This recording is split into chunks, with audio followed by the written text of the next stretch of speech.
All right, welcome back, everyone, to Black Ships Before Troy by Rosemary Sutcliffe. This is the story of the Iliad, originally by Homer.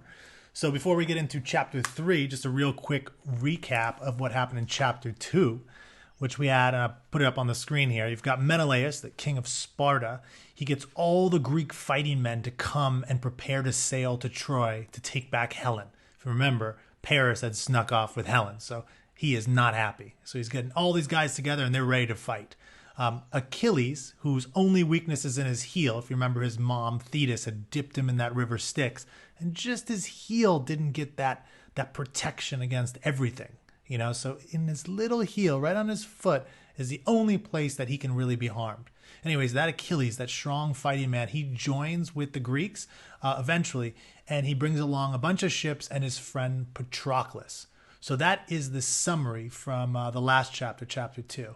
So one warning before we hop in. This is next chapter we're getting into right now. This is when battling starts to begin. So if you are sensitive to battling or even death, because there's going to be some death along the way, well, actually a lot of death as we get going, then I'm just warning you, it's coming, okay? So now that you're warned, let us hop into Quarrel with the High King. So this is the picture on this chapter.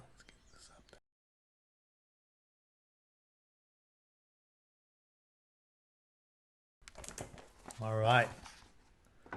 The Greeks did not have smooth sailing. Storms beat them this way and that. And more than once they met with enemy fleets and had to fight them off. So a group of ships, they fought them. But at last they came in sight of the coast below Troy city.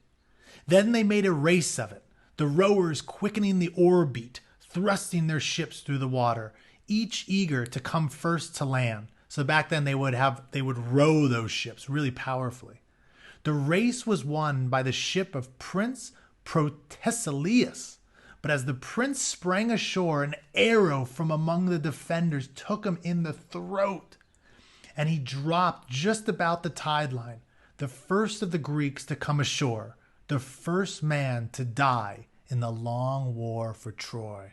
They're all jumping on the shoreline. You can imagine at a beach, all these guys jumping off their ships, and an arrow came from one of the Trojan defenders right through the throat.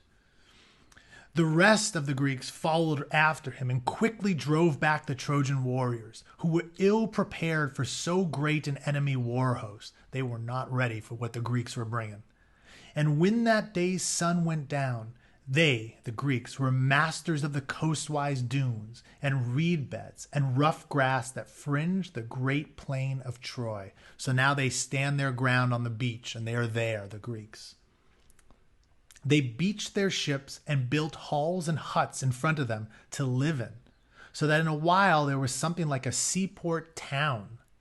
And in that town of turf and timber, like wood, they lived while year after year of war went by. So the war was a long time going. 9 times the wild almonds flowered and fruited on the rocky slopes below the city. 9 times summer dried out the scrub among the grave mounds of the long dead kings. So it went on 9 years fighting back and forth. It looks like we're going to skip a bunch of those details and get into this year that we're in now. But it went on for 9 years of this fighting.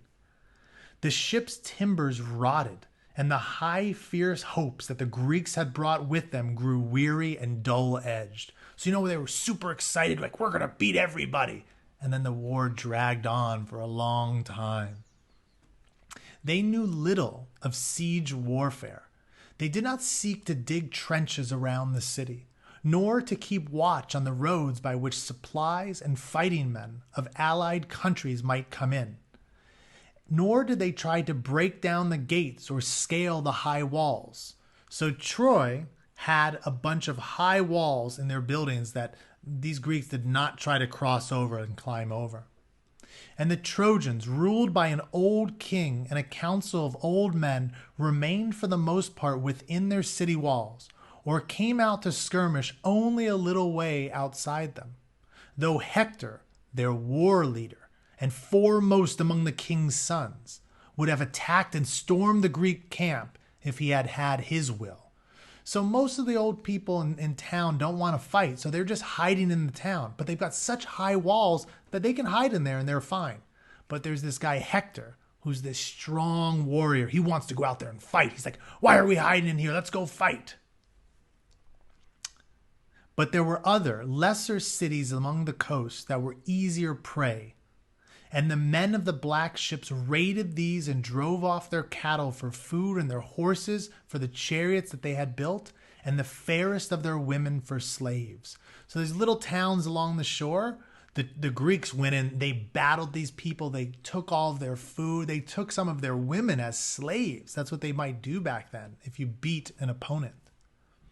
On one of these raids far down the coast, when the almond trees were coming into flower for the 10th time, they captured and brought back two beautiful maidens, so two young women, Chryses and Brises, among the spoils of the war.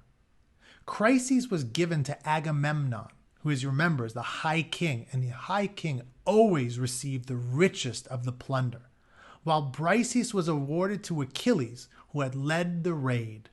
So the high king gets the most beautiful girl that's a slave, and then Achilles, by the strongest soldier, gets the second most beautiful, who's Brises. But Chryses' father, who was a priest of Apollo, the sun god, followed after and came to the Greek camp, begging for his daughter back again and offering much gold for her ransom. Please give me her back, and here's a bunch of gold, just give me my daughter back. But Agamemnon refused and bade the old man be gone with cruel insults. And there it seemed that the thing was ended. So Agamemnon's like, get out of here, old man, go home. He's being mean to him. Let's go to the next page here. I'll show you the picture in a moment so it matches with what I'm talking about. But soon after that, what Agamemnon did, fever came upon the Greek camp, so people are getting ill all of a sudden. Many died, and the smoke of the death fires hung day and night along the shore. And in despair, the Greeks begged the soothsayer or fortune teller, Calchas, to tell them the cause of the evil. So all of these people, these soldiers are dying, and back then they might burn the bodies, so it's the smell and smoke of dead bodies. And Calchas watched the flight of birds and made patterns in the sand. Back then, they would look at birds, and supposedly birds could tell them what the future holds and what's going on, or maybe like lines in the sand. Sounds a little weird, but back then, that's what they believed. And Calchas told them that Apollo, angry on behalf of his priests, was shooting arrows of pestilence, or like disease, into the camp from his silver bow, and that his anger would not be cooled until the maiden Chryses was returned to her father. So the father is this priest who's connected with the god Apollo. And since the father was mistreated, now Apollo's angry at Agamemnon and the Greeks. On hearing this, Agamemnon fell into a great rage. And though the other leaders urged him to release the girl, he swore that if he did so, then he would have Brises out from Achilles' hall in their place, in her place. So Agamemnon's like, I don't want to let Chryses go. But if you make me Chryses go, if you make me release Chryses, then guess what? I'm taking Brises from Achilles. That's what Agamemnon says.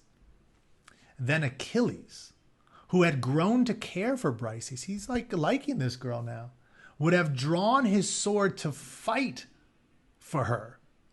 But gray-eyed Athena, who was for the Greeks because Aphrodite was for Paris and the Trojans, put it into his mind that no man might fight the high king, and that all manner of evils, from defeat in battle to bad harvest, would come of it if he did.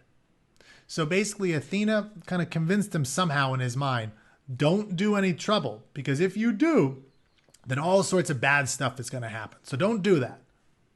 But even so, a bitter quarrel flared between them. So now they're in a little bit of a fight or an argument. Though wise old Nestor tried to make peace. Achilles, who despite his youth was the proudest and hottest hearted of all the Greeks' leaders, called Agamemnon a greedy coward with the face of a dog and the heart of a deer. So like a heart of a deer is like, you're just a big wimp. So he's calling the highest king of all the Greeks a big wimp, and you have a face that looks like a dog. Here's what he says. Achilles says this to Agamemnon.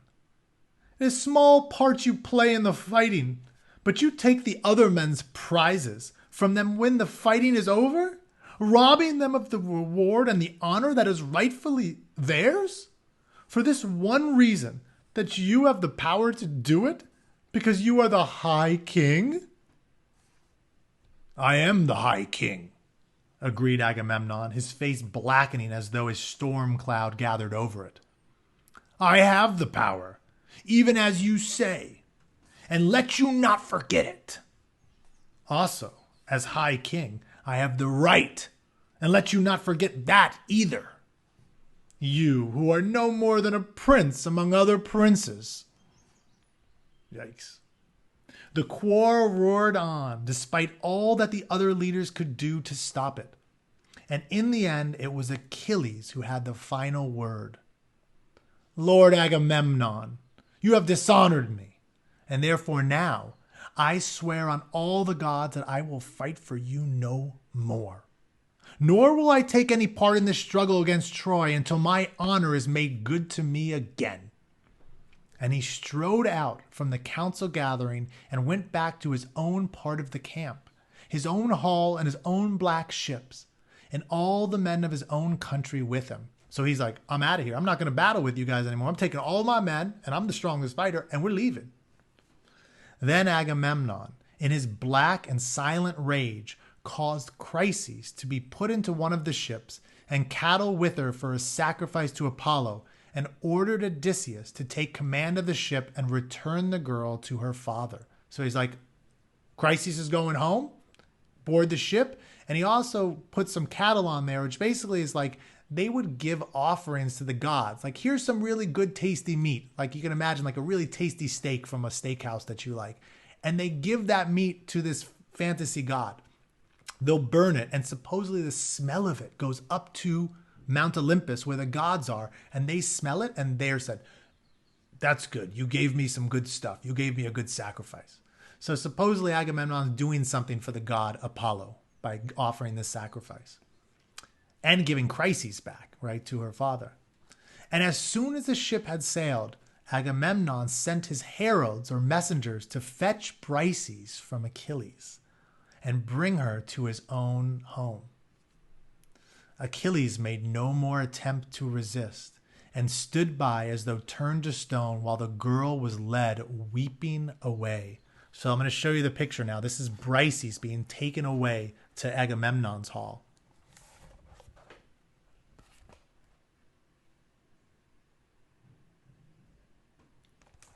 So she seems sad too. Maybe she started to really like Achilles, but Achilles he's really bummed out. He's not happy. But when Briseis was gone, Achilles went down to the cold seashore and flung himself down upon the tide line and wept his heart away. Also, Achilles is really sad. Let's take a look. Yeah, here's Achilles on the shoreline. And if you look, and I think I'll keep this up, this is his mom that will come in a moment that I'll talk about. It's over here on this side.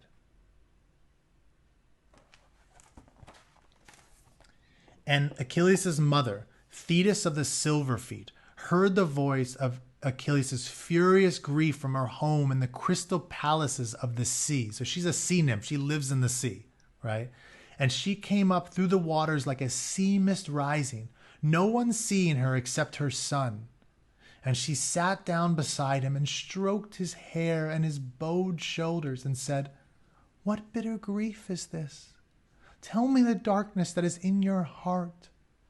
So, chokingly, Achilles told her what she asked, and in his great grief and bitter fury, he demanded that she go to Zeus, the Thunderer, chief of all the gods, and pray him for a Trojan victory that should make the High King feel the loss of his greatest captain and do him honor and beg for his return. So Achilles tells Thetis, go up and tell Zeus he needs to do something about this, and I want it done now. Thetis promised that she would do as he asked, But it could not be done at once, for the father of the gods was absent about some matter in the farmost part of his world, and it must wait for his return to Mount Olympus. So for 12 days Achilles remained by his ships, waiting and brooding on his wrongs. You can imagine him just being, I'm not happy about this. 12 long days he's doing this. And Odysseus, having returned Chryses to her father with the proper sacrifices and prayers, came again to the ship strand where all the ships are, and with the promise that Apollo was no longer set against them and had lifted the plague curse away. So since Chryses is now at home, there's no more curse, there's no more disease, the Greeks are good. But still Briseis wept in the hall of the high king, and Achilles sat among his ships, nursing his anger as though it were a red rose in his breast. So you can imagine a rose with the thorns right in your heart. So he's really sad that he's missing his Briseis, right? And Achilles is no longer fighting in this battle. So again, he's just sitting on the shore, right? So that is the end of chapter 3. So the next chapter is called Single Combat. So we'll see what's going to happen there. But before we get to that chapter, which will be next time, I've got a few questions. So let's bring them up for you guys here. Let's see what we got for today. So in the war, they talked about all the soldiers getting a disease. Not all of them, but a lot of them getting it and dying. So do you remember in the chapter here, how did they explain that? How did the Greeks explain how people get diseases? Now, you might know how we get diseases today. There's something going around right now, pretty significant, right? The coronavirus. Now, we explain it in certain ways, but how did the Greeks explain it? How did they make sense of disease? So that's a question I have for you. The other question is, so Agamemnon, he's like the highest general. He's like the king of the kings. Do you think because he's so strong, he should be able to have the power to just take whatever he wants? Like, do you think that's right or just? That's another question. And then the third question I have for you, Achilles is really upset. Like, Agamemnon took away Briseis from him. Do you think his decision to refuse to fight anymore with the Greeks, do you think that's a good decision? Bad decision? A mixture? What's your take on that? All right. And then the last thing, the face. So Achilles is on the shore. He's like sad, brooding. He's like thinking deeply about things. What should I do? That type of mindset. This is the face. So it's Achilles on the shore right after Agamemnon had taken away Briseis from him and kind of mistreated him in that argument. So we want the face of Achilles on that shore. So this is going to be, I'm going to give it to you mine, okay?